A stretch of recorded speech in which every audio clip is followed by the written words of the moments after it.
Wengine wanasoma Mathayo, wengine wanamtamka Mathayo. Njia ile nyepesi ambayo wewe unaweza kutamka vizuri itakusaidia. Na mada yetu ni kujitoa kikamilifu. Kujitoa namna gani watakatifu? Kikamilifu. Kikamilifu.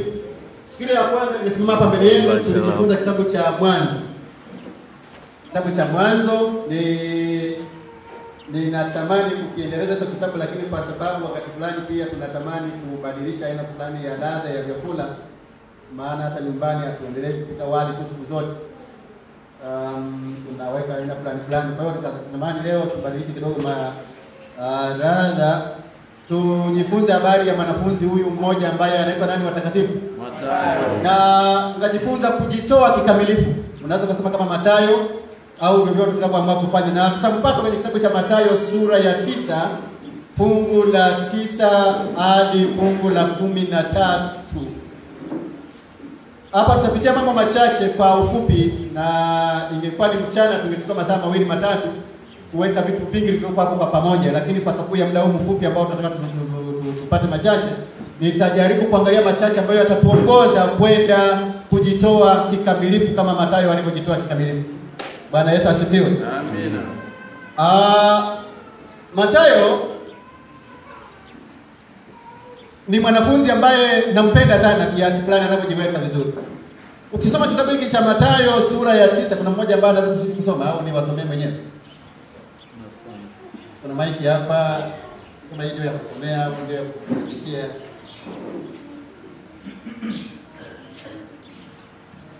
Nampenda sana Mathayo, niwaelekeze wote twende hapo kitabu cha Mathayo sura ya ngapi nimezungumza? Ya 9 fungu la 9 hadi 13, lakini tutaunganisha na mwandishi mwingine anaitwa Marko sura ya 2 tutasoma fungu la 13 hadi 17, na tutapata taarifa zake zingine kwenye kitabu cha Luka sura ya 5 fungu la 27 hadi fungu la 32. Mafungu haya yote kwa pamoja tunataka tuyazungumze kwa namna ya pekee. Hebu tusome Mathayo kwanza, alafu tutapatia vitu fulani kwa Marko, vitu fulani kwa Luka. Utaona namna ambavyo Biblia imejaa vitu vya pekee. Unajua Mungu wetu ni ajabu sana. Kuna visa ambavyo vimeandikwa na Mathayo peke yake akiandika kwingine kokote. Kuna visa ambavyo vimeandikwa na Luka peke yake akiandika kwingine kokote. Na kuna visa vingine ambavyo vimeandikwa na Marko na akiandika na mwingine yote. Lakini kwa namna ya pekee leo tunajifunza kisa ambacho kimeandikwa na wainjilisti wangapi? Si jambo dogo. Si habari nyepesi. Si wanasema kuna habari nyepesi zingine za namna gani na za udambu na kadhalika. Soma Mathayo sura ya 9 tupate taarifa chache, alafu tutawaunganishia na taarifa zingine za waandishi wengine. Mtaona namna ambavyo Mathayo ana vitu fulani vitakavyoeleza. Hebu twende Mathayo sura ya 9 fungu la 9 twende. Maandiko yanasema naye Yesu alipokuwa akipita huko alipokuwa akipita huko, apaandikwa ni wapi? Alipokuwa akipita huko ndio aliona mtu ameketi forodhani. Akafanya nini? Mathayo ashughulikie naye kuandika. Akamwambia nifuate. Akaondoka akamfuata. Huyo mtu ambayo anaitwa Mathayo akaondoka akafanya nini watakatifu? Akamfuata. Alafu ikawa alipoketi nyumbani ale chakula. Kwa nani Mathayo ashughulikie nayo kuandika? Ili ale chakula. Ni cha asubuhi ashughulikie nayo, ni cha mchana ahangaiki, ni jioni ashughulikie nayo, ili tu ale chakula nyumbani mahali fulani. Kwa mtu gani haijulikani. Mathayo ashughulikie nayo sana. Alafu tazama watoza ushuru wengi sana, watoza ushuru wakaja hapo walipokuwa akila. Walikuja wakaketi pamoja na Yesu na wanafunzi wake. Wakaketi na wanafunzi wa Yesu pamoja na Yesu mwenyewe. Alafu Mafarisayo walipoona hayo, waliwaambia wanafunzi wake, wakawaeleza wanafunzi wa Yesu Kristo, mbona mwalimu wenu anakula pamoja na watoza ushuru na wenye dhambi? Mwalimu wenu huyu anakula pamoja na watoza ushuru.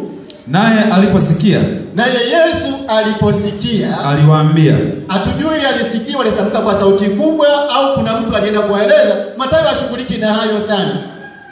Akawaambia, wenye afya hawahitaji tabibu. Wenye afya hawaendi hospitali, bali walio hawawezi. Na wagonjwa wanaenda wapi? Hospitali. Lakini nendeni mkajifunze maana yake maneno haya, mkasome tena kwenye maandiko matakatifu maneno yafuatayo. Nataka rehema wala si sadaka. Sihitaji sadaka. Kwa maana sikuja kuwaita wenye haki. Maana mimi nimekuja kuwaita wenye haki.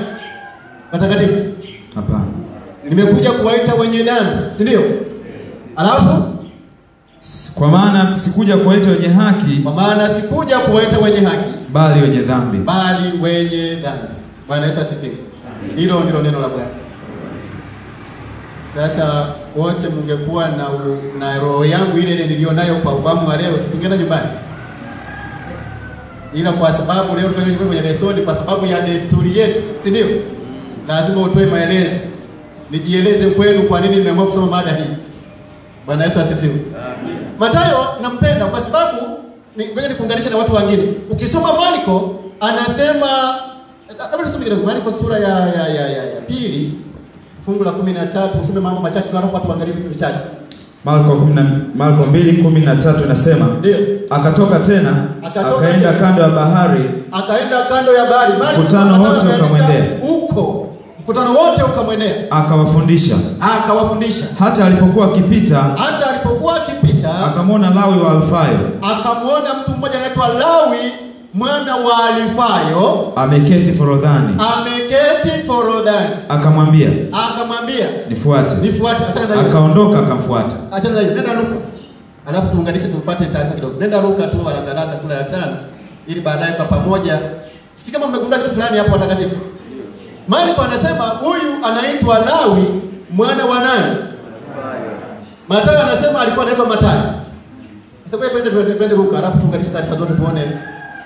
5:27-28 anasema, baada ya hayo akatoka, akaona mtoza ushuru. Akaona mtoza nini?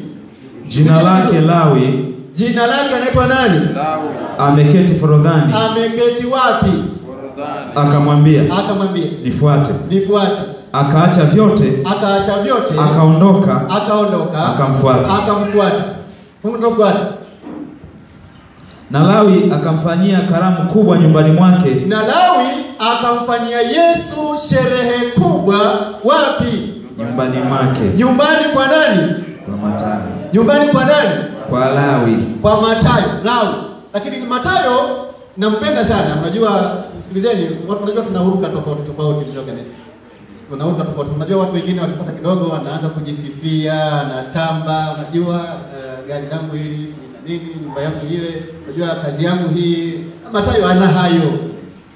Unaona taarifa zake anasema akapita tu, alikuwa amekaa forodhani, ajishughulisha kama alikuwa anafanya kazi forodhani, na walipokuwa wanakula nyumbani mahali fulani, wala hataki kuandika ni kwa nani. Ila Luka anasema huyu alikuwa mtoza nini watakatifu? Alikuwa mlipisha kodi, afisa mmoja katika watoza kodi. Na Mathayo anakutwa ofisini. Anapokutwa ofisini anatoza kodi, Yesu anamwambia fanya nini? Nifuate. Na Yesu akaenda, Mathayo akafanya nini? Akamfuata. Lakini Luka anaandika akaondoka, akaacha vingapi? Akamfuata. Na alipomfuata akamtengenezea sherehe ndogo. Lakini kule Mathayo anajieleza tu, akapita mahali fulani wakala chakula rahisi tu, wala hataki kujisifia. Mathayo ni mnyenyekevu. Bwana Yesu asifiwe. Amen. Napenda watakatifu wenzangu, ikiwa na sisi kwa roho huyo wa Mungu tungekuwa wanyenyekevu. Amen. Ni kweli unazo vichache, ni kweli unazo karama, ni kweli unazo talanta, tunaziona ndio. Kuna haja gani ya kuzitangaza tena?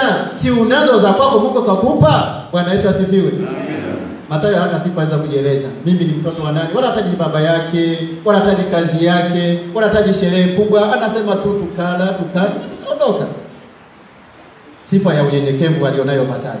Sasa anaipata wapi? Ngoja twende mbele ya safari kidogo. Sasa kama kuna kazi ambayo ilichukiwa sana na Wayahudi, moja ya kazi iliyochukiwa sana na Wayahudi, moja ya kazi mbaya ni kuwa mtoza nini? Mlipisha kodi. Ilichukiwa sana na Wayahudi. Kwa nini? Unajua Wayahudi wakati ule wa nyakati za Yesu wote mnaweza kukumbuka baadhi yenu, walikuwa chini ya mamlaka ya Rumi, ndio ile Rumi ya kwanza ya kipagani. Na kwa hivyo wao kama taifa huru, taifa la Mungu, walitamani wawe huru. Na kwa hivyo kutoza kodi ilikuwa ni ishara ya kwamba wao ni watumwa. Tuko pamoja? Kwamba wao ni watu gani? Ni watumwa. Na kama ni watumwa na bado wewe Myahudi unawatoza kodi Wayahudi wenzio chini ya mamlaka nyingine ya kipagani, wewe ulionekana ufai machoni pa Myahudi. Na kwa hivyo kama kuna watu walikuwa wamechukiwa na wengine wakitengwa na ushirika wa kanisa, ni watoza nini watakatifu? Watoza ushuru. Na hiyo ndio kazi aliyokuwa anaifanya nani? Mathayo. Kwa hivyo unaweza kuona hali aliyokuwa nayo Mathayo. Kana kwamba nakwambia Mathayo alikuwa ni mtu ambaye alikuwa ameisaliti imani yake kwa kuchagua kazi iliyokuwa inachukiwa na dini yake. Mathayo ni mtu ambaye alitengwa ushirika kwa sababu ya kazi ya utoza ushuru. Mathayo ni mtu ambaye wengi walimdhania aliwanyanyasa watu, maana aliwalipisha kodi kubwa, na wengine waliojaribu kutoroka aliwatoza. Bali waonesha wangapi waliwahi kulipa kodi ya kitu. Na si hata baadhi yenu mlikuwa mpaka mgambo aje wakafunguzi. Na mnakumbuka nikukamata unalipa na ya kiatu. Si ndio? Silipa na ya kiatu. Yaani unalipa na ya kiatu. Na walikuwa wanapunguzia saa ile umechinja kuku na mgeni nyumbani. Ili ukimbie wale kwanza chakula wengine wanakufunguza, alafu heshima kwa mgeni wako inapotea. Hayo ndio mazingira ambayo kazi ilifanya Mathayo. Na hivyo walikuwa ni wapokea rushwa, watu wanaonyanyasa, wakati mwingine wanakadiria bei ya juu. Na alikuwa anafanya wapi huko? Pameandikwa Mathayo huko. Huko ni wapi huko? Kapernaum. Wapi huko? Kapernaum. Unajua, sikiliza vizuri. Yesu ni muda tu mfupi ametoka kwenye kando ya ziwa pale. Na hapo amekutana na Petro na kaka yake, amekutana na Yohana na kaka yake, na amemwambia njoo mnifuate. Na watu wengi wamekusanyika kusoma kitabu cha Marko. Na hivyo anaondoka sasa anakwenda. Anapopita kando tu hajavuka sana ule mji. Maana Kapernaum ulikuwa ni njia panda. Njia panda ambayo ungelikwenda Misri ulipita Kapernaum kutokea Yerusalemu. Ni njia panda ambayo ungeenda kule Mediterania, Tiro na Sidoni ulipita Kapernaum. Ni mahali ambapo ungeenda kule Kaisaria Filipi ulipita Kapernaum. Ili kutokea mwingine kote wale Yerusalemu ulipita wapi? Kwa hiyo ilikuwa ni mahali ambapo ni mji katikati ambapo wafanyabiashara wengi walipita. Na kwa hivyo palikuwa ni mahali sahihi pa kutoza nini watakatifu? Kodi. Na hapo ndipo Mathayo alikuwa na ofisi yake kama bosi akitoza kodi ya watu wote waliokuwa wanapita. Kisoma Roho ya Unabii, Testimonies ya kwanza ya 9, ukurasa 121 itakueleza Kapernaum palikuwa ni njia panda ya biashara kubwa. Na watu wengi walilala hapo na kulikuwa na majumba magesi mazuri ya kisasa ya wakati huo. Na kwa hivyo palikuwa ni mahali sahihi pa kulipisha nini ya watakatifu. Hapo ndipo Mathayo anapokufa kazini. Kana kwamba Yesu anatuita kutokea katika kazi zetu.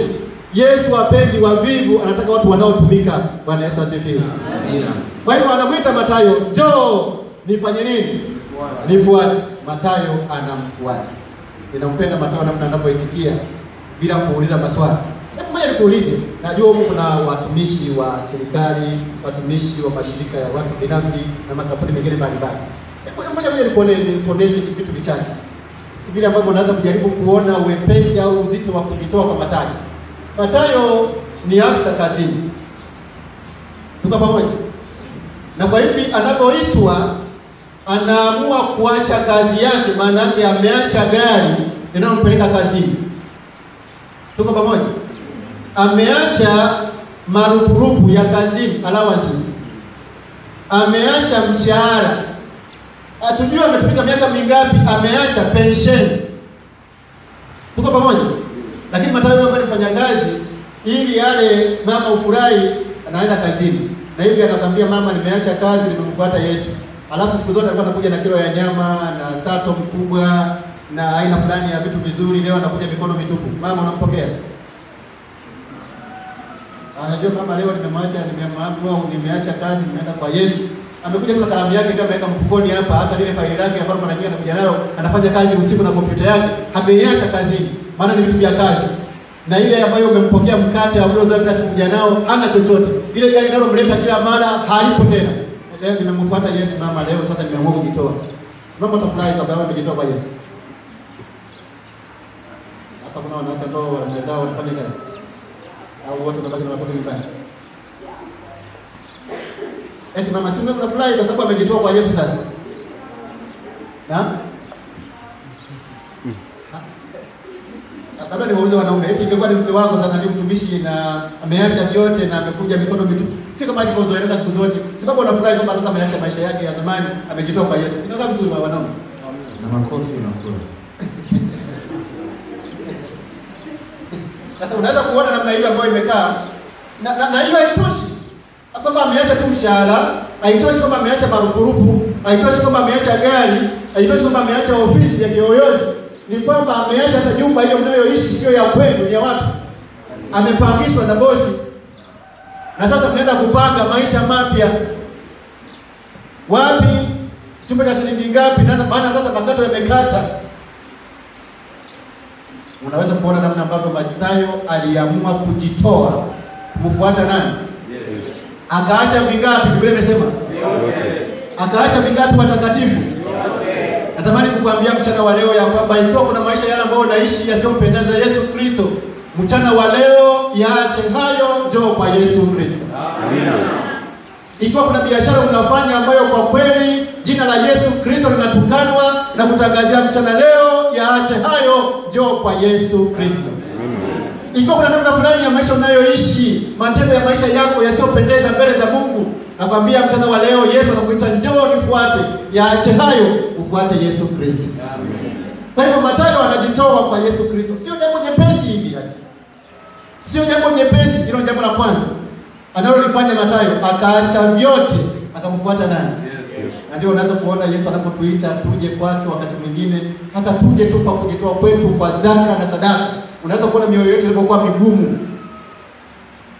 Kutoa tu moja ya ngapi? Moja ya ngapi watakatifu? Moja ya 10. Lakini Mathayo anasema akaacha nyumba, akaacha ofisi, gari la ofisi, malupulupu, mshahara, pensheni na vitu gani vingine bali mwache kusema kitu gani? Na vitu gani vingine mbaya? Allowance zile ndogo ndogo. Kwanza allowance ameacha. Ameacha gari alipeleka kazini, si ndio? Ameacha allowance, ameacha gari, ameacha pensheni, ameacha mshahara. Sasa ameacha umaarufu wake sasa, maana sasa alikuwa anakula kwa title hiyo. Aliacha vingapi? Biblia inasema Mathayo akaacha vingapi? Yote. Lakini yeye hapendi kujieleza yote hayo, ajisifie ya nini? Maana amemfuata Yesu Kristo. Bwana Yesu asifiwe. Unapokuja kwa Yesu, Yesu anatunyenyekeza. Bwana Yesu asifiwe. Yesu hawezi kutufanya kuwa watu wenye unapopita mahali fulani unakwaruza, unakuwa na ncha kali. No, unakuwa mnyenyekevu kwa Yesu. Akaacha vyote, akamfuata nani? Yes. Kujitoa kikamilifu. Hilo ni jambo la kwanza tunalojifunza kwa huyu mheshimiwa Mathayo, namna alivyoamua kuacha vyote. Ameacha kazi yenye marupurupu makubwa, yenye mshahara mkubwa, ameacha vyote, ameacha vyote. Ameacha vyote. Labda nikukumbushe kidogo. Unajua kusoma sura ya 8, mafungu ya 21, 19, 20, kuna watu fulani walipanda kwa Yesu Kristo. Akamwambia nifuateni, akasema no. Mmoja akasema ngoja kwanza nikamuage, unajua nikamuage nikaaje. Tunakumbuka ndio. Mathayo hakufanya haya. Unajua kuna nyakati fulani Yesu anapokuita, tunadhani tunahitaji fulani kutoka kuyamalizia kwanza kabla hatujajitoa kikamilifu. Nataka nikutangazie mchana wa leo, Yesu akikuita, amka mfuate. Bwana Yesu asifiwe. Kwa hiyo Mathayo akamfuata. Akamfuata. Hilo ni jambo la kwanza alilofanya. Jambo la pili alilofanya Mathayo, akuishia kumfuata kama yeye. Alitoa mali yake aliyokuwa nayo nyingine, akamwandalia sherehe ndogo. Luka sura ya 5 imetuambia akamwandalia fungu la 29. Akamfanyia sherehe namna gani watakatifu? Kubwa. Hivi sherehe kubwa unadhani ni shilingi ngapi? Mimi nataka kuanzia hapo bwana. Ninyi mnajua mna uzoefu wa kufanya sherehe. Simniambie kuna ukumbi huko. Simniambie kuna ukumbi huko kwenu. Sherehe kubwa inaweza kuwa shilingi ngapi? Hebu sema fungu la 29. Maandiko yanasema na Lawi akamfanyia karamu kubwa nyumbani mwake. Akamfanyia karamu ngapi? Kubwa. Wapi? Nyumbani mwake. Nyumbani kwake. Palikuwa na mkutano mkuu wa watoza ushuru na watu wengineo waliokuwa wameketi chakulani pamoja nao. Watu waliohudhuria hiyo sherehe. Watu wangapi? Wengi. Mkutano mkubwa wa watu gani? Watoza ushuru. Na wenye nini? Kwa hiyo hapa amesema tu wajataji wenye dhambi, wale watu marafiki wasifa wenye dhambi na wengineo majirani zake akawaita. Kwa hivyo unaweza kuona. Ngoja nikwambie kitu kingine ambacho kiko hapo kwenye mafungu haya machache. Sasa nataka kuwachelewesha na wanasema asikucheleweshe. Maana yeye afanyeni. Sasa ngoja nikwambie kitu kingine. Mathayo anachokifanya baada ya kujitoa, akuishia tu kujitoa kama yeye. Akatoa na vitu vyake, akamfanyia Yesu nini? Karamu kubwa, tafrija, sherehe kubwa. Sikiliza, akuwafanyia mafarisayo wenzake, watoza ushuru wenzake, akuwafanyia majirani zake, akuwafanyia watumishi wenzake, akamfanyia nani? Zingatia kitu andiko hapo. Akamfanyia sherehe nani? Kana kwamba anatoa mali yake kwa nani? Kwa Yesu Kristo. Ni jambo la pekee sana. Unajua nipo hapa wakati mwingine ninapofikia mahali ambapo Yesu anahitaji mali yetu kidogo kwa ajili ya kazi yake. Wengine tunasema no. Unajua nilihangaika sana kusoma hapana. Unajua sijamaliza kumlipia baba yangu karimu alionitendea. Unajua sijarudisha mtaji wangu. Yesu, subiri kwanza. Subiri kwanza. Anapojitoa Yesu, anapojitoa Mathayo, hatua ya pili aliyoifuata ni kumfanyia nani? Yesu nini? Sherehe. Kwa hiyo ndio tumeimba ule wimbo namba 115. Katika ile beti anasema natoa yote kwako wakati nazo nguvu, roho yangu na mali. Ni mwili bwana. Siweki maneno yake. Kwa hiyo Mathayo anapojitoa yeye, aishi kujitoa yeye, anatoa wakati wake kutayarisha sherehe. Kana kwamba Mungu anahitaji hata muda wetu kwa ajili ya matumizi ya kazi yake. Bwana Yesu asifiwe. Mungu katika muda wetu, muda wake aliotupatia wa siku 7, anataka sabato tuitunze kama tulipokuja. Lakini hao ndani pia kuna muda wake mwingine atatuhitaji tutumike. Kuna nyakati za mabaraza, ni muda wake anaotaka tuutoe. Kuna wakati tutakuja kwenye kwaya tufanye mazoezi. Kuna wakati tunajaribu kufanya mambo gani ya semina na kadhalika. Anataka tutoe kwa Yesu Kristo. Kwa hivyo Mathayo anatoa mali kumlisha Yesu Kristo. Sasa nikuulize rafiki, ulishawahi kuandaa hata sherehe ukamaliza hata mchungaji wako wa mtaa? Tangu mbegu. Hata mchungaji acha Yesu. Hata mchungaji. Hata mchungaji basi hata mzee wangu kwa kanisa. Sijawahi.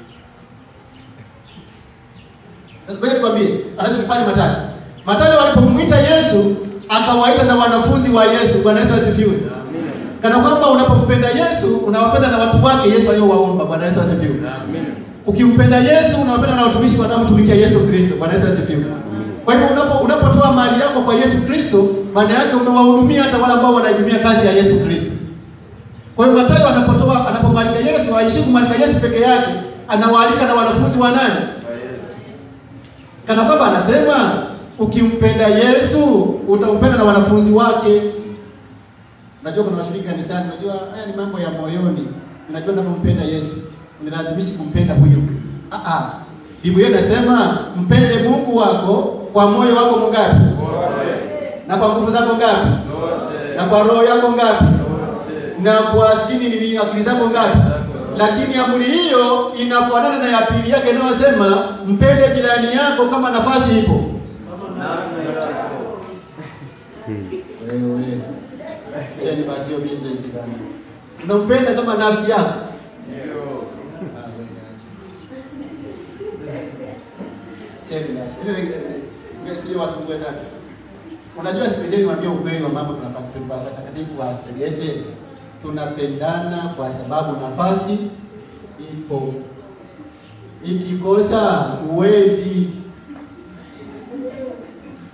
Acheni hiyo biashara, bali nampenda kama nafsi yangu. Hakuna. Tunapendana maadamu nafasi. Huo ndio uhalisi tunapoishi.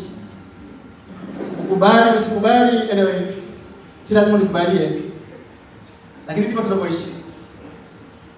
Kwani yule jirani yako yule anapoishi maisha yake, ana chakula, unamhudumia basi? Kwani yule jirani yako ambaye ana mavazi, unamhudumia? Kwani yule jirani yako ambaye ni mgonjwa, umpatia hela kwenda kupima? Sasa unaniambiaje mpende kama nafasi? Kama nafsi yako. Si nafasi imekosa kwenda kumhudumia, ndio maana huwezi kumpenda. Unaweza kupita hapa tu kwa uongo na kweli, jamani mpendanaje, mnaendeleaje, basi angalau tu kinafi na sikuone kwamba wewe hujali sana. Lakini ni ukweli ya kwamba tunampenda jirani yetu kwa vile nafasi tunafanya nini? Kwa hivyo huyu ndiye Mathayo anatoa mali zake kumhudumia Yesu nani? Aishi tu kumpenda Yesu Kristo, anawapenda na wanafunzi wa Yesu Kristo. Sasa jambo lingine ni kwamba Mathayo aishi tu kuwapenda wale marafiki wa Yesu Kristo. Anawaita hata wale wasiomjua Yesu Kristo ili Yesu aseme nao kama alivyosema naye. Bwana Yesu asifiwe. Na ndio anasema anawaalika watu wa ushuru wengine wote na wengineo ili waje kama Yesu alivyosema naye na Yesu aseme nao. Bwana Yesu asifiwe. Ni wangapi unawaongoza kwenda kwa Yesu Kristo? Ni mani watakatifu. Ni wangapi unaowaongoza kwenda kwa Yesu Kristo? Kwa hiyo ukijitoa kwa Yesu, uishi tu kujitoa wewe mwenyewe, utawapenda hata wale ambao hawajamfahamu Yesu, wamfahamu nani? Watakatifu. Wamfahamu Yesu Kristo. Watakatifu, mnanielewa? Kwa hivyo wewe ambao umeshajua hii nuru ambayo tumeipewa, uweze ukakaa ukatulia ukaridhika. Uwe kama Mathayo anapoona ya kwamba nilichokielewa wale marafiki hawajakielewa. Natamani hao nao wafanye nini watakatifu? Ukisoma roho ya unabii inasema miongoni mwa watu wale 3,000 waliobatizwa kwa mara ya kwanza ni wale ambao Mathayo aliwaalika kwenye sherehe ya Bwana Yesu. Amen. Bwana Yesu asifiwe. Amina. Ukisoma roho ya unabii itakwambia kwamba Isaiah Obejes kasoma hiyo sura kulingana na Mathayo ilitoa kwapi. Inasema miongoni mwa watu wa kwanza waliobatizwa ubatizo wa kwanza ule aliohubiri Petro, miongoni mwao walio wengi ni wale ambao Mathayo alikuwa amewaalika kwenye ile sherehe walipozungumza na Yesu Kristo. Natamani rafiki, unapojitoa kwa Yesu Kristo, wafanye wengine wamfahamu huyo Yesu wako. Jamani amjambo. Wafanye wengine wamfahamu nani? Yesu Kristo. Usiishie tu wewe kufahamu huyo Yesu, wanaohitajika na majirani zako na wengine unaofanya nao kazi. Kule kazini kwako, kule ofisini kwako na kwingine kokote, wamfahamu huyo Yesu ambaye amekuita ukaacha vyote ukamfuata, na wengine wafahamu habari zake. Bwana Yesu asifiwe. Na kutia moyo ya kwamba wewe umewekwa mahali kwa ajili ya kuwa wakala wa Yesu Kristo, kuambia wengine juu ya habari ya Yesu Kristo. Sasa huyo ni Mathayo anatufundisha machache, lakini napenda kuambia jambo lingine ambalo napiga sana. Unapoyafanya hayo, wewe uliyekuja kanisani, ukijitoa kwa Yesu Kristo, ukatoa mali zako, ukatoa zaka, ukatoa muda wako, ukatoa talanta zako, ukatoa na vingine vyote kwa Yesu Kristo. Wapo tu ni wachungaji sijui, ni wazee wa kanisa sielewi, ni mashemasi sijui, ni wakuu wa idara sijui, watakao kulaumu. Wanakuwa na jishebedua hapo kanisani sijui nini na nikuti. Unafikiri yeye ndio ni nini? Nataka nikwambie usitegemee kuishi kanisani kwa kutolaumiwa. Lawama ni sehemu ya maisha ya wanaojitoa kwa Yesu Kristo. Najua kanisani wapo watu wengi sana, unajua wamenikwaza, ndio kanisa sikiliza mzee. Mzee atakukwaza ndio. Hizo lazima zipo. Na Yesu anasema makwazo hayana budi kufanya nini? Kuja, ila wale wake anayefanya nini? Kwa hiyo usitegemee kanisani wa kusema vizuri tu watu wote. Wacha kulaumu, maana walimlaumu Mathayo kukaribisha hao watu. Walimlaumu Yesu kana wenye dhambi, sembuse wewe je. Kwa hiyo tegemea lawama, tegemea mashutumu, tegemea kutukanwa. Ni kweli umejitoa kwa Yesu ndio. Ni kweli umetoa mali zako sawa. Ni kweli umetoa muda wako ndio. Ni kweli umetoa talanta zako sawa, lakini tegemea kulaumiwa. Hiyo ni sehemu ya wale wanaojitoa kwa Yesu Kristo. Na mahali fulani ukisoma Biblia imesema wanaompenda Yesu Kristo wataudhiwa. watafanya nini? Watahubiriwa. Tumesema hiyo Timotheo, watahubiri. Kwa hiyo tegemea hayo. Unajua wengine kanisani wanataka wakikuwa bebe kama mayai. Ni kweli ndio wewe ni yai, ndio tunajitahidi kuangalia sana. Lakini ni kweli ya kwamba usitegemee kuishi kanisani bila kulaumiwa. Utalaumiwa na mchungaji, utalaumiwa na mzee, utalaumiwa na yeyote. Ujua hayo ndio sehemu ya wale wanaojitoa kwa nani? Kwa Yesu. Jamani, na nilo vizuri watakatifu. Unajua kuna washiriki wetu, unajua nimekwazwa, sijui nimefanywaje. Yesu anaambia unakula na wenye dhambi hao. Fine. Sibilo unajikuta leo habari ya mila na desturi. Wangapi mlikuwepo? Bahati mbaya wengi wanachelewa kwa tunasomesha. Ndio sisi maisha yetu eti mvua ikinyesha unasahau kwamba Yesu amechukua muda wake wa kwenda kuwahi. Hivi mvua na kuja kwa ibada. Jamani, kuna mahusiano hapo kweli? Alikuwa anatuchekesha alikundaye wakati fulani kwenye semina zetu. Anasema alienda Korea, kama sio Korea Japan, Korea. Kama sio Korea Japan, kati ya nchi hizi mbili sikumbuki vizuri. Sasa mvua ikanyesha, akajua ni kama kule Kongo. Wakajivutavuta kwenda. Wanafika wanashangaa watu wamejaa mpaka mlangoni. Sasa segese mvua ikinyesha ndio imekuwa ramla. Hujajitoa kwa Yesu Kristo. Natamani ujitoe kwa nani watakatifu? Kwa Yesu Kristo. Wapendwa, haya angalau yanatosha kwa kuanzia kama mtaji, lakini niwatie moyo ya kwamba Yesu anatupenda. Bwana Yesu asifiwe. Amina. Na hivi anatuita na kupata kumalizia. Yesu anatupenda. Na hivi anatuita tumfuate. Aishi tu kutuita sisi wenyewe tumfuate. Anasema tutoe na mali zetu kwa ajili ya Yesu Kristo. Utashangaa kanisa letu la Segese zaka inashuka, maendeleo yako chini, wakati tumesema tumejitoa kwa Yesu na tujajitoa kikamilifu. Maana tunasema kujitoa namna gani? Mathayo alijitoa yeye mwenyewe, akatoa muda wake, akatoa mali yake. Sikiliza mwandishi mmoja anasema, Mathayo hakuishia tu kujitoa yeye, alitoa na nyumba yake. Ikawa mahali pa kumhudumia nani? Yesu Kristo. Ninatamani nyumba yangu, natamani nyumba yako iwe ni mahali ambapo Yesu angekuja kukaa akifanya sherehe. Bwana Yesu asifiwe. Amen. Natamani nyumba yangu, natamani nyumba yako iwe ni mahali ambapo utasikia watu wanaimba, Bwana asubuhi kucha nitakufanya nini? Nitakuinua. Natamani nyumba yako iwe ni mahali ambapo jioni tutaimba wimbo ule wa jioni. Unaosemaje?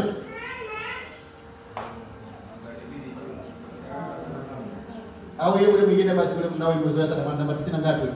93 au 90 ngapi?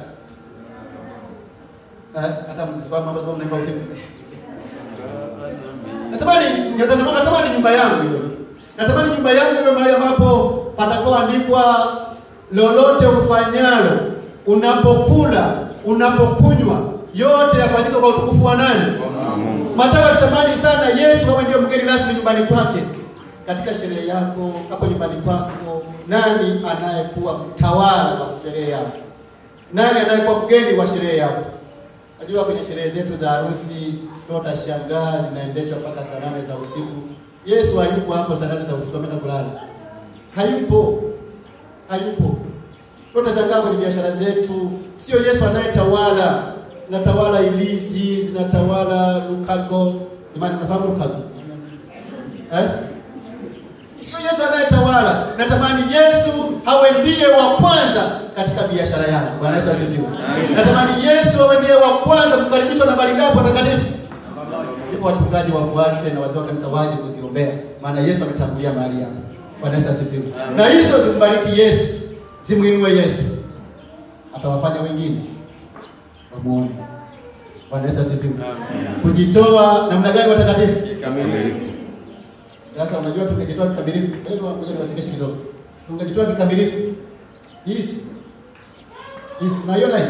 Sasa nimesema kidogo. Naiona hii. Wala isingekuwa ndio chombo chetu cha central cha kukusanyia zaka na sadaka. Yaani mwanaume mmoja angetafuta ramani nzuri ya sanduku zuri la kisasa na kutolea zaka na nini? Sadaka. Hatujajitoa vizuri. Naona vitu vyetu sio vya namna hii. Tunawashukuru angalau vyetu vya meza ya Bwana vizuri. Usifiwe. Mbarikiwe. Amen. Bwana wainue na kuongoza. Amen. Lakini kwa namna hii central ingekuwa kanisa la kule mbali, kanisa vijijini kule wapi kule mbali. Yameshika huko mbali. Unaona kacho kwenye ndio kadogo, hata sadaka zao ndio ni ndogo. Ungetamani mwanaume mmoja Mungu au wawili wanasema hapana. Tutengeneze sanduku zuri. Leo limotiwa tu leo linatembea na wapata washiriki kule. Washiriki wanaweka sadaka zao. Maana tumejitoa kwa nani watakatifu? Tumejitoa kwa Yesu Kristo kikamilifu. Labda nikuulize mchana wa leo kabla sijakukasa sana. Wangapi wanasema tunaungana katika wimbo wa Biblia ya tatu? Kwa tatu. Yote kwako.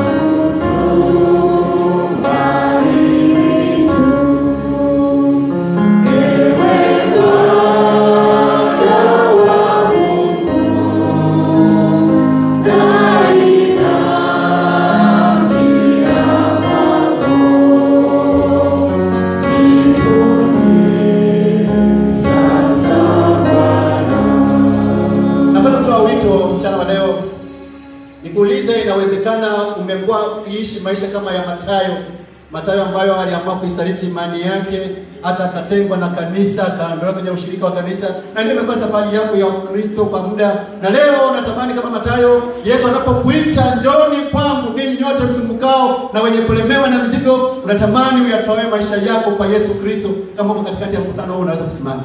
Wala ambao unajua katika safari yako ya Ukristo hajaenda vizuri, na unatamani uyatoe maisha yako kwa Yesu Kristo.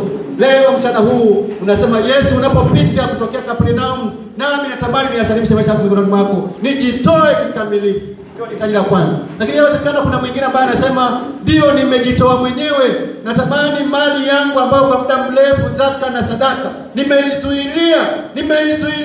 Yesu, natamani kwa neema yako nifanye na mimi niweze kutoa mali yangu kwa ajili ya utukufu wako. Ilikuwa kuna mmoja wetu katikati ya mkutano anasema, Bwana, nimekuwa si mwaminifu muda mrefu kwa matoleo yangu ya zaka na sadaka. Natamani na mali yangu iwe ni sehemu ya mali yako inayolitukuza na kulinua jina lako. Sasa mmesimama wote. Ina maana wote. Mimi niko nahitaji mmoja tu. Sasa mmejitoa wote. Basi Bwana wabariki jamani kwa vile mmejitoa wote. Amen. Nikataka mmoja tu, Mathayo mmoja tu. Anajitoa kikamilifu. Sasa wanaosema Mungu nisaidie, nimeishi maisha ambayo si mwaminifu katika matoleo yangu ya zaka na sadaka, moja ya 10 tu ya maisha ya matoleo yangu ya fedha zangu ya mapato yangu. Natamani kama Mathayo alivyojitoa akatoa na mali yake, na kama tulivyoimba wimbo huu namba 115, natoa vyote kwako, nafasi kwa maana ya muda, natoa na vyote kwako, talanta zangu, natoa vyote kwako, mali yangu, natoa vyote kwangu, muda wangu na vitu vingine vyote ambavyo ningeweza kuvitaja. Ikiwa pia ni mmoja wapo kati ya mkutano huu unasema kwa kweli kwa habari ya zaka na sadaka niko nyuma, Yesu nisaidie. Sasa si wewe utafanya. Maana wote tumeshasimama. Na tunatamani msije mbele maana tutambukizana. Wala umesimama kama usio na wasiwasi. Tulikana hapa wote kama kawaida yetu. Tutambukizana nini jamani? Korona. Ila naamini umejitoa kwa Yesu. Bwana Yesu asifiwe. Amen. Bwana anakuona na anajua umejitoa ya kwamba utaanza safari ya kuwa mwaminifu kwa matoleo yako ya zaka na nini watakatifu na sadaka. Utakuwa mwaminifu kwa muda ambao Mungu anautaka utumie kwa ajili ya utukufu wake. Utakuwa mwaminifu. Lakini yawezekana Mungu pia anakutaka ujitoe kuambia wengine wamuone huyo Yesu ambaye wewe umemuona. Wako majirani zako, wako marafiki zako, unaofanya nao kazi na wengine wanaokuzunguka. Wakati mwingine unahitaji wapelekee vitabu, wapelekee vijizuu, uambie tu Yesu anawapenda. Wangapi pia wanasema Mungu nisaidie niwe barozi wako. Sasa hapo tunyosha mikono yetu. Baba mtakatifu, Mungu wetu, unaiona mikono yetu, tumeona kusimama kwetu, tumetamani kujitoa kama Mathayo alivyojitoa kwako. akatoa vyote, muda wake, mali yake, akatoa nyumba yake, akatoa na muda wake kuandaa chakula kizuri, kitamu, akakukaribisha ukawa mgeni rasmi, akakaribisha wanafunzi wako, akaalika marafiki zake, akiwaambia bye bye na mfuata Yesu. Tunatamani Baba, tunayokuona mkono yetu hii tumenyosha ikiwa ni ishara ya wazi ya kwamba utupokee. Ikiwa kuna mahali fulani tulifanya dhambi ambayo ni mbaya mbele zako na mbele za wanadamu, wewe ni mwenye rehema na huruma, tusamehe Mungu wetu. Futa makosa yetu, tutie nguvu, Roho wako mwema tutie nguvu. Roho wako mwema kae ndani yetu, atuwezeshe kujitoa kwetu ukakubariki mbele zako Mungu wetu. Tunatamani tumekuwa wezi wa zaka na sadaka. Tumekuwa wezi wa zaka na sadaka kwa muda mrefu. Tunanyoosha mikono yetu na mioyo yetu ya kwamba Baba unachotubariki, ikiwa ni mazao, ikiwa ni fedha kama mishahara, ikiwa ni namna yoyote tunayopata, kuisalimisha miguuni pako kwa ajili ya kazi yako. Pokea mioyo yetu, utapokea na mali zetu pia Mungu wetu. Tufanye kuwa waaminifu kwako. Tufanye tujitoe na talanta zetu na hata muda wetu. Baba, pokea vyote mikononi mwako. Tunakusihi kwa neema yako utubariki kila mmoja wetu. Tumekuja kwako pia, wengine tumesimama tu wagonjwa, miili yetu ni midhaifu. Wakati mwingine ndugu zetu ni wagonjwa, tumesimama kwa ajili yao. Tunahitaji uponyaji wako Mungu wetu. Asante kwa sababu utatenda haya kwa utukufu wako, kwa Yesu Kristo Bwana wetu. Amen.